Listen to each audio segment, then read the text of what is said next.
ঠিক আছে। আসসালামু আলাইকুম, সবাই কেমন আছেন? আউযুবিল্লাহি মিনাশ শাইতানির রাজিম। বিসমিল্লাহির রহমানির রহিম। আসসালামু আলাইকুম প্রিয় বন্ধুরা, আপনারা কেমন আছেন? আশা করি ভালো আছেন। ত্রয়োদশ জাতীয় সংসদ নির্বাচন হয়ে গেল, অর্থাৎ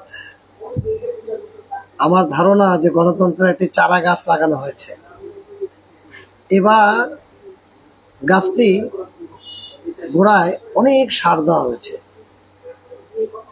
আমরা 1991 সালে 80-র দশকের আন্দোলনের ফলাফল হিসেবে 91 আমরা গণতন্ত্র পেয়েছিলাম।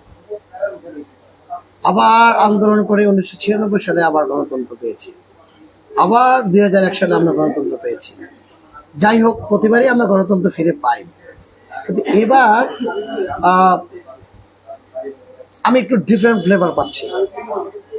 যেহেতু 1971 সালে মহান মুক্তিযুদ্ধের পর এই প্রথম বাংলাদেশের সবচেয়ে বেশি শিক্ষিত সমাজ উপদেষ্টা মহোদয়ের মধ্যে ছিল, এবং তারা they all are super talented. এবার যে ডাকডোল বাজানো হয়েছে, গুজব থেকে শুরু করে সবকিছু মিলিয়ে আমার ধারণা যে এবার এই বিজ্ঞ ব্যক্তিরা অনেক সার দিয়েছে, তারপরে এই চারা গাছটি লাগানো হয়েছে। গত 12ই ফেব্রুয়ারি এই চারা গাছ লাগানো কমপ্লিট হয়েছে এখন, এবং খুব সুশৃঙ্খলভাবে সম্পন্ন হয়েছে বলে আমি মনে করছি। কোনো প্রকার অপ্রীতিকর ঘটনা তেমন ঘটেনি। কোনো রক্তক্ষয়ী যে মারামারি সাধারণত আমরা বিভিন্ন নির্বাচনে দেখতে পাই, এবার তেমন বিশেষ করে ঢাকার 9 আসনে এটা আমি দেখতে পাইনি। আর গণতন্ত্রের যে চারা গাছ লাগানো হয়েছে সেটা ঢাকার 9-এ সবচেয়ে বেশি শক্তিশালী হয়েছে এই 300 আসনের মধ্যে আমি মনে করি। কারণ এখানে যারা দাঁড়িয়েছে, হাবিবুর রশিদ হাবিব, ডক্টর তাসলিম জারা, এবং অ্যাডভোকেট জাভেদ মিয়া এনসিপি থেকে, স্বতন্ত্র থেকে, এবং ধানের শীষ মার্কা থেকে, ওদের মধ্যে আমি এত একটা মানে মিল দেখেছি, এত আন্ডারস্ট্যান্ডিং দেখেছি, যেটা আমি আমার মানে বুঝ হওয়ার পর থেকে, বিশেষ করে 90-এর দশকের রাজনীতি থেকে, নির্বাচন থেকে শুরু করে 91-তে আমি প্রথম ভোটার হয়েছি আর কি, এই পর্যন্ত আমি এত আন্ডারস্ট্যান্ডিং দেখিনি যে যারা রাজনীতিতে দাঁড়িয়েছে, ইলেকশনে দাঁড়িয়েছে, পার্লামেন্ট মেম্বার হিসাবে প্রার্থী হয়েছে, সকলের মধ্যে একটা দারুণ আন্ডারস্ট্যান্ডিং ছিল এবং একটা সুশৃঙ্খলতা ছিল। একটা মানে যার যার আদর্শ নিয়ে সেই থাকবে, এটি আসলে গণতন্ত্রের মূল ধারা।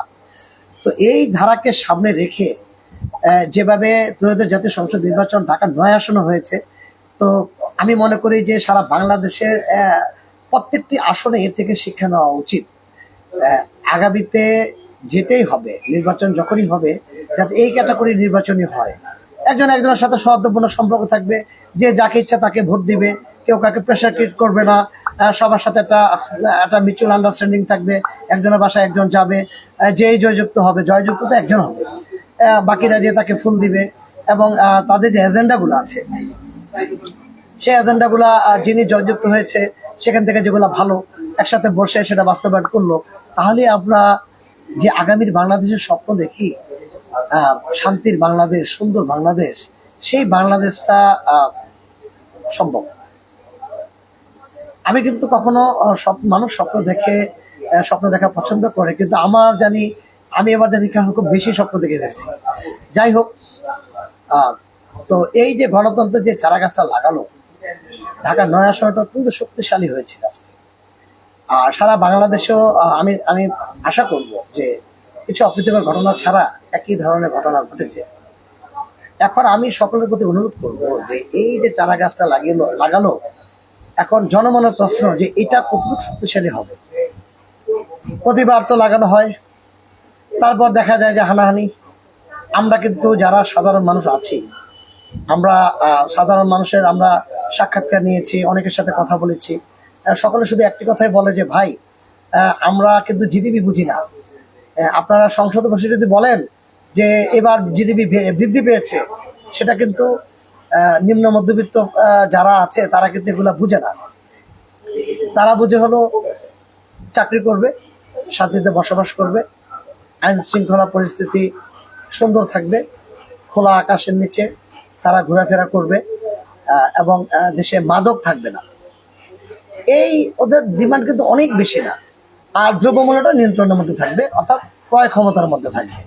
তারা মানে গণতন্ত্রের ডেফিনেশন তারা এইভাবে বলতে চাচ্ছে যে ভাই গণতন্ত্র প্রতিষ্ঠা হয়েছে তখনই বুঝবো যখন আমরা আমি অবশ্য বেশি মানুষের মধ্যে সার্ভে করিনি, ধরেন 150-200 মানুষের মধ্যে সার্ভে করেছি, কিংবা তারও একটু বেশি হবে।